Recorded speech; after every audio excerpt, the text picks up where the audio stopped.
Madam President,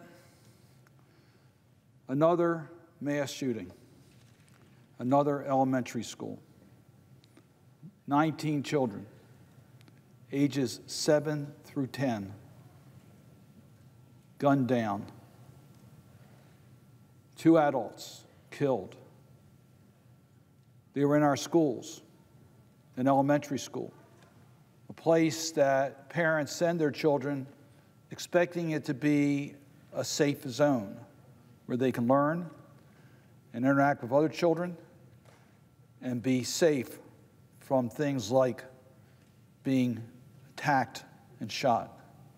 An elementary school we're talking about. The anguish of the families that have lost their children or lost their loved ones.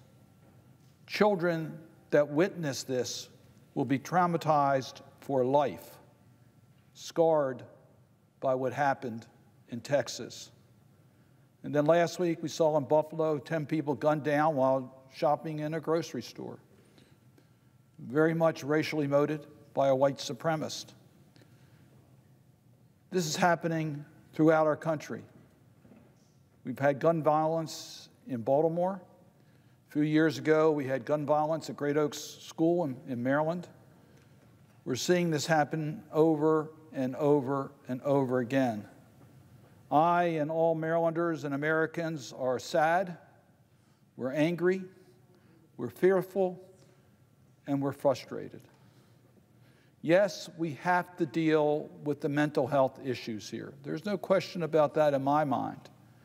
And let me just point out for my colleagues that I joined with Senator Wyden and Senator Crapo and Senator Thune in releasing a draft on the telehealth recommendations as part of the mental health work that's being done by the Senate Finance Committee, and our presiding officer has been one of the leaders on this issue. We recognize we have to do more for mental health. Our task force released our draft discussion documents dealing with telehealth. We really learned during the COVID-19 how valuable telehealth is for access to care. Individuals who really could not get to their healthcare providers were able to do that through telehealth services. We also recognized how valuable telehealth services are in regards to mental health and behavioral health.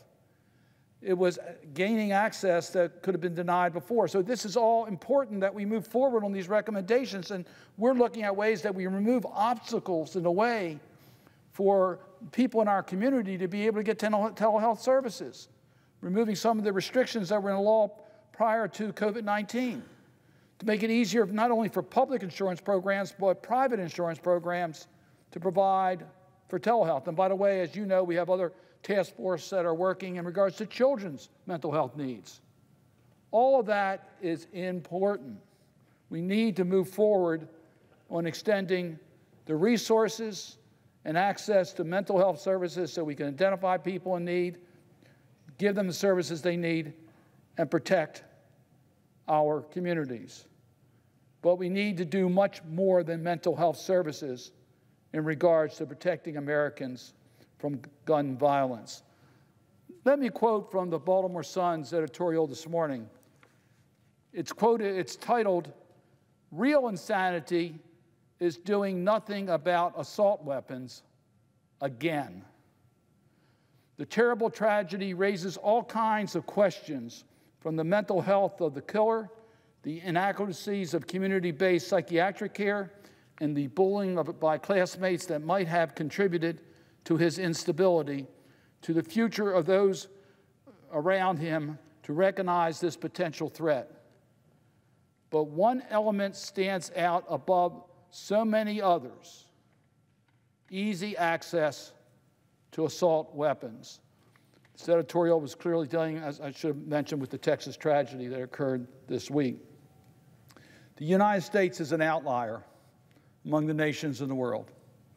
We stand alone on the number of guns we have per capita and amount of gun violence. Madam President, that's not a category that we want to lead the world in, and we do. We've got to take action. In 2021 alone, 45,000 Americans lost their life through gun violence. Of that number, over 20,000 were killed as a result of murder or homicide. 20,000. Over 300 children lost their lives through gun violence in 2021. As the Washington Post editorial noted in yesterday's editorial about the elementary school shooting in Texas, was one of the at least 24 acts of gun violence of K through 12 campuses so far this year, in which at least 28 people have been killed. This came a day after the FBI report showing a sharp increase last year in active shooters attacks nationwide. In 2020, for the first time, firearms became the leading cause of death for American children and teenagers, supplanting car accidents. We've lost our way. We need to do much more. How many children have to die before we act? When is enough enough? Congress needs to take up and pass common sense gun safety legislation. Madam President, I'm going to give a few examples of legislation I hope that we can take up and consider. First, an assault weapon ban. Ban the sale. We have legislation in S-736 that bans the sale, manufacturing, transfer, importation of assault weapons, including military-style weapons. The Baltimore Sun also talked about this. This is in the Sun Paper's editorial. These are not components one needs for self-defense, not the essentials required for target practice or local shooting range, not an asset that the average deer hunter needs. They are, however, the common tools of mass shooters.